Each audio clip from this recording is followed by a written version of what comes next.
So this is a video of how I made the Iron Dome Israeli defense system and why I made it.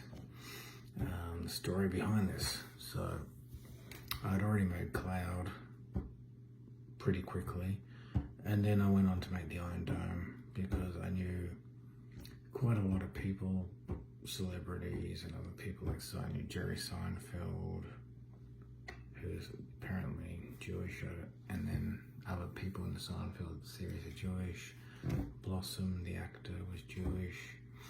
I'd met Elon Musk and other people, and I'd met Jerry Springer on the American TV show. Jerry Springer, that old TV show when everyone goes crazy on the TV show. He's supposed to be Jewish, and I don't know, like I had a lot of people like that I felt comfortable with and I knew, and I made this invention, and I just said my attempts to talk to Australians about it and the Australian military. I had some small response, not much responses, but my main problem was this. I've been living in Brisbane, Australia. I wanted to build an Israeli Iron Beam Lazer Defense system. I made this out of my head. Obviously, being one of the most unique people in the world, and one of the world's best inventors, I just made this. So I did all the blueprints, diagrams for the Iron Dome and the Iron Beam. Basically, I was only 15 years old, and I'd only met Elon Musk at the Apple store in Milton, Brisbane. So this is all like happening around the same time.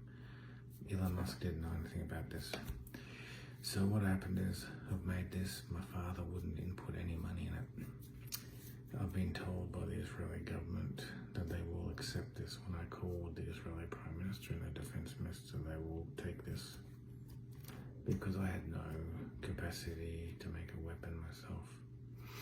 But I was told the patent will be about $18,000 or $25,000 when I was 15. So I had no input from my father financially for these things. He is against building weapons. So I decided to give it to the Israeli government because there was a lot of people in Brisbane, Australia, that were Jewish and Middle Eastern.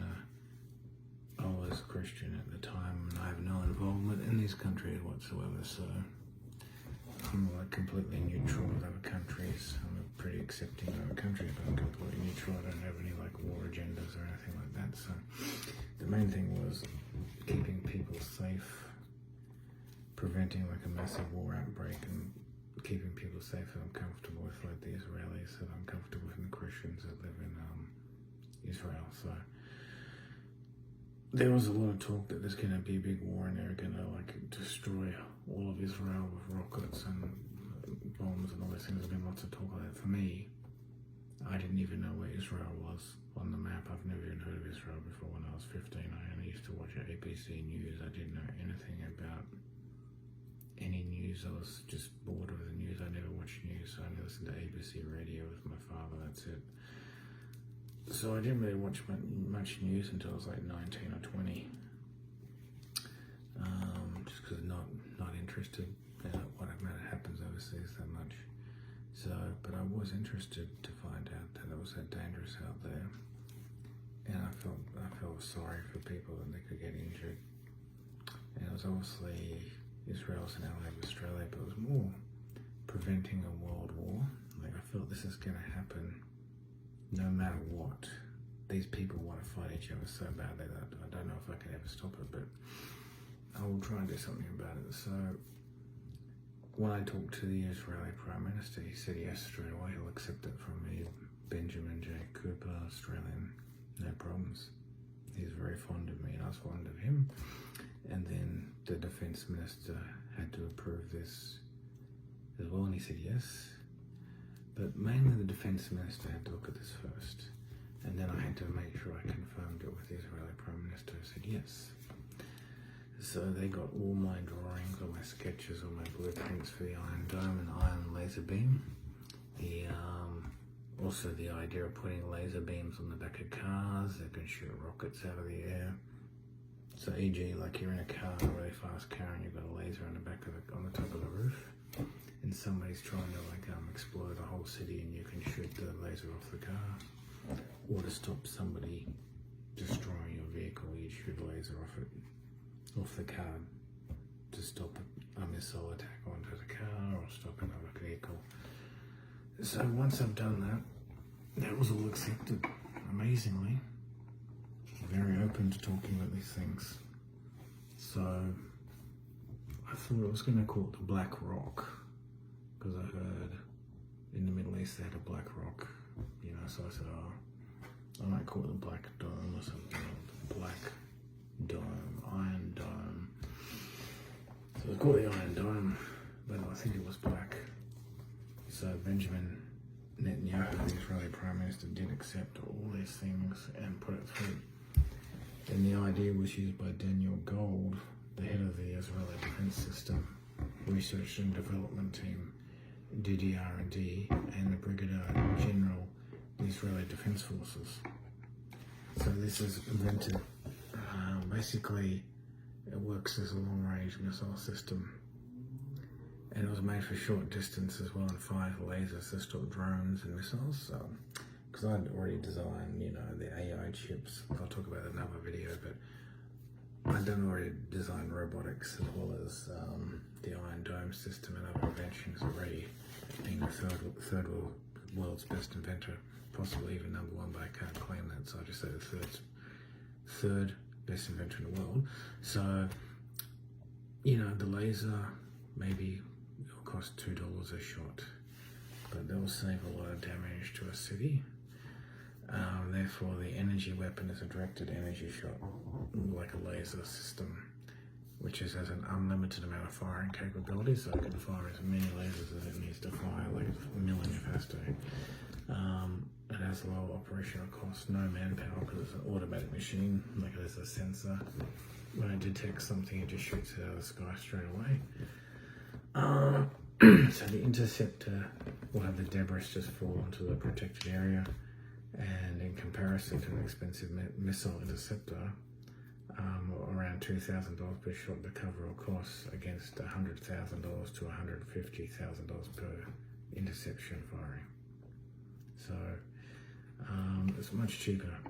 It's tens of kilowatts of power. It's lots of power. They use the energy power, but it can shoots up to a range of 7 kilometers. For me, I didn't really mention the range, but they just had to. When they made it, it went up to about 7 kilometer ranges originally.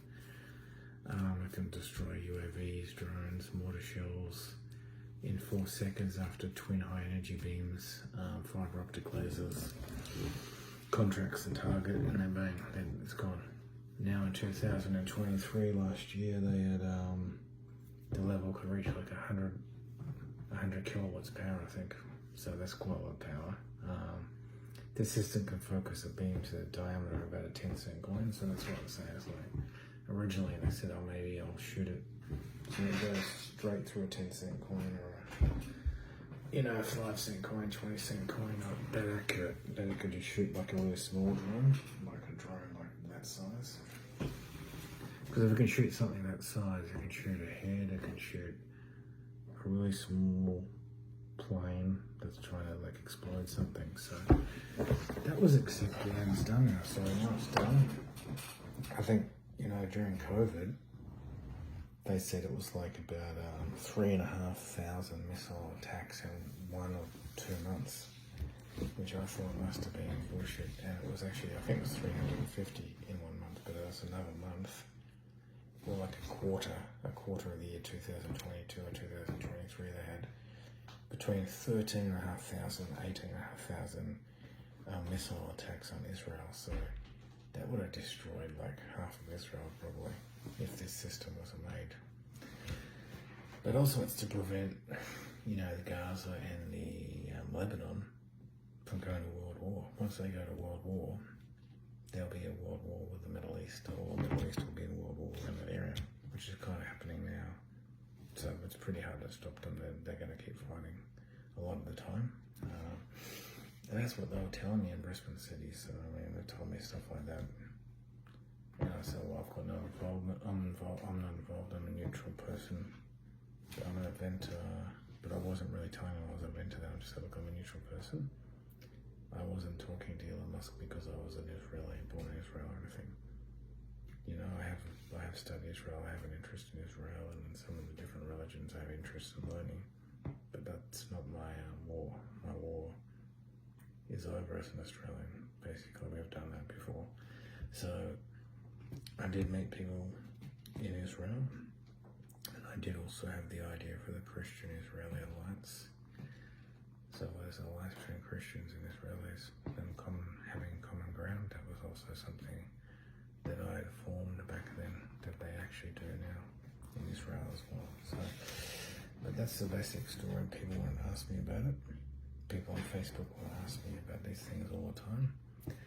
I could have got paid a lot of money for this in cloud and other things, but it's also the cost to me doing it, and my family are against war devices. I've made more war devices. I've got tons and tons of inventions I've made.